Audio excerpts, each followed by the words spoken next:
अस्सलाम वालेकुम फ्रेंड्स आज फिर आपकी खिदमत में हाज़िर हैं तिलिस्मात चैनल की जानिब से।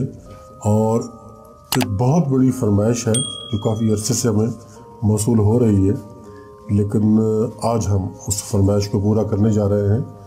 फरमाइश ये है कि हमसे ये फरमाइश की गई है कि एक ऐसा अमल बताया जाए कि जिससे रिश्ता रुकवाया जा सके। यानी अगर किसी के मतलूब का, महबूब का रिश्ता किसी और जगह पर ज़बरदस्ती हो रहा है या जैसे भी हो रहा है, उसको रुकवाने के लिए हमें अमल बताया जाए। कुछ वक्त जैसे चाहिए होता है, तो कुछ वक्त के लिए ये ऐसा नहीं होता कि बिल्कुल हमेशा के लिए बंद कर दिया जाए। कुछ वक्त के लिए बंद किया जा सकता है। वो जो अगर रिश्तेदारी हो रही है, कोई लोग देखने के लिए रिश्ता आ रहे हैं या बात चल रही है, तो वो वक्ती तौर पे स्टॉप हो जाती है। ये उस काम के लिए ये अमल आज का जो हमारा अमल है, उस काम के लिए हम आपके साथ शेयर कर रहे हैं। और आपको अमल शुरू करने से पहले ये बता दूं कि ये सिफली अमल नहीं है, ये नूरानी अमल है और इसको कोई भी कर सकता है, मुस्लिम भी कर सकता है और नॉन मुस्लिम भी कर सकता है। तो इसका तरीका पहले समझ लें कि आपने इसको 7 दिन करना है इस अमल को, और ईशा की नमाज के बाद आप इस अमल को करेंगे। और इसकी जो तादाद होगी पढ़ने की, वो भी मैं आपको बता दूंगा, और जो पढ़ना है वो भी मैं आपको बता देता हूँ। जो पढ़ना है वो नोट कर लें, मैं लिख कर भी दे दूंगा। ला इलाहा की कुंजी इल्लल्लाह का ताला, फलां बिन फलां का रिश्ता नहीं होने वाला, बेहक या काबिज़ो या काहिरो या कहारो। ये अल्लाह ताला के 3 नाम आपने इस 2 लाइनों के बाद पढ़ने हैं।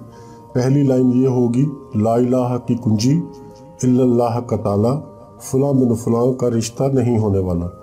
ये एक लाइन होगी। दूसरी लाइन फिर ये होगी, बेहक या काबिज़ो या काहिरो या कहारो। ये पढ़नी। और जो फलां बिन फलां बताया गया है, यहाँ आपने अपने मतलब का नाम लिखना है या बोलना है, जिसके लिए आप ये अमल कर रहे हो, जिसके लिए आप ये चाहते हो कि इसका रिश्ता रुक जाए, ना होने पाए, उसका नाम और उसकी माँ का नाम। अगर वो मर्द है तो बिन लिखा जाएगा, और अगर वो लड़की है तो उसकी जगह पे बिंत लिखा जाएगा। फलां बिनते फलां लड़की के लिए होगा और फलां बिन फलां लड़के के लिए होगा। तो इससे रिश्ता रुक जाएगा। अब आप आखिर में ये पूछेंगे कि इसको पढ़ना कितनी मरतबा है। इसको आपने रोज़ाना 101 मरतबा पढ़ना है। ये 2 लाइनें आप 101 मरतबा रोज़ाना ईशा की नमाज के बाद जब आपने सोना है, उस वक्त आपने इनको पढ़ना है। ला इलाहा की कुंजी इल्लल्लाह का ताला, फलां बिन फलां का रिश्ता नहीं होने वाला, बेहक या काबिज़ो या काहिरो या कहारो। ये मैं लिख कर भी पेश कर दूंगा आपके लिए, आपके सामने आ जाएगा। और ये मैंने पढ़ के भी आपको सुना दिया है। ये आपने पढ़ना है रोज़ाना, और ये 7 दिन का अमल है। इसको शुरू करने से पहले आपने दुरूद पाक नहीं पढ़ना, बिस्मिल्लाहिर्रहमानिर्रहीम पढ़नी है। दुरूद पाक नहीं पढ़ना, आगे पीछे दुरूद पाक इसमें नहीं पढ़ा जाएगा, इसमें सिर्फ यही पढ़ा जाएगा जो मैंने आपको बता दिया है। तो ये थी हमारी आज की छोटी सी वीडियो, एक फरमाइश थी जो पूरी की गई है। अगर आपको अच्छा लगे हमारा आज का काम, तो हमारी वीडियो को लाइक और शेयर करें, और हमारे चैनल को सब्सक्राइब करना बिल्कुल भी ना भूलें। इजाज़त चाहता हूँ। अल्लाह हाफ़िज़ नासिर।